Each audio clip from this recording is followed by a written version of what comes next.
nekkee ba tey Sénégal ñuy wax ci waxu justice dafa am débat yoo xam ne Sénégal waroon nañu ko dépassé lii di indépendance de la justice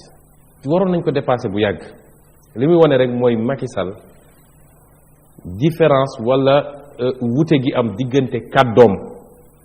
ak li mu doon dig Sénégalais ak li muy def tey kon pour man yooyu ay débat secondaire la te textuellement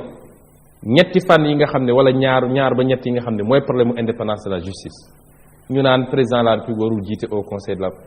président war na am yeneen yu muy toppatoo lu dul ay au conseil de la magistrature war na am leneen lu mu toppatoo moom ak ministre de la justice am wala ñu naan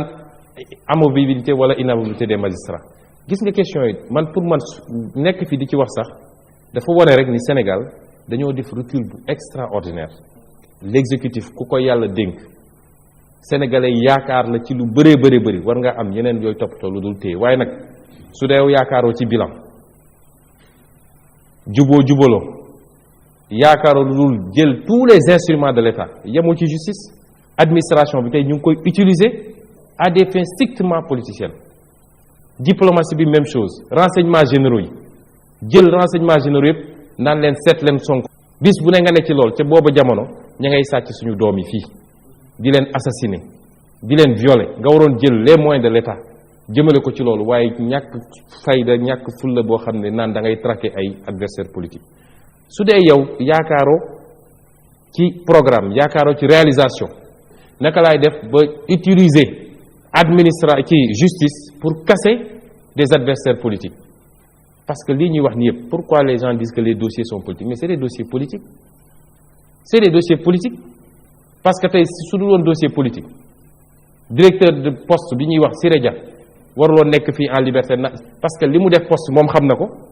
interprété assemblée nationale ba banque mondiale bind si c'est du banditisme li mu def poste su doon justice rek Cheikh Omarou Anne nga xam ne rapport bi tax ñu dàq Nafi Ngom Keïta li mu bind mooy dañ ko war a dàq te bu mu mus a exercer ti responsabilité publique ba pare nañ ko traduire devant les juridictions kooku waroon na dem tey Podor dafa organiser meeting bu 200 millions xam nga 300 millions kon loolu mooy problème mu Sénégal mooy politiciens yi ñu am seen xeetu politiciens ñoom te Macky Sall nekk ci moom xalif général ci ni mu koy defee lii muy def njàmbarte amu ci su dee yow administration nga yaakaar ak justice ak pour battre des adversaires politiques bu ñu waxee nga ne lion ki door wala wàcca ca kon problème mu Sénégal yëpp mi ngi foofu tant que nag rasé wuñu loolu keneen ku ñu jël ci système bi ñoom ni ñu mel bu ñu nekkee opposition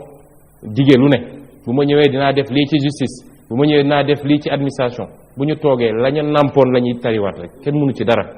kon problème bi foofu la nekk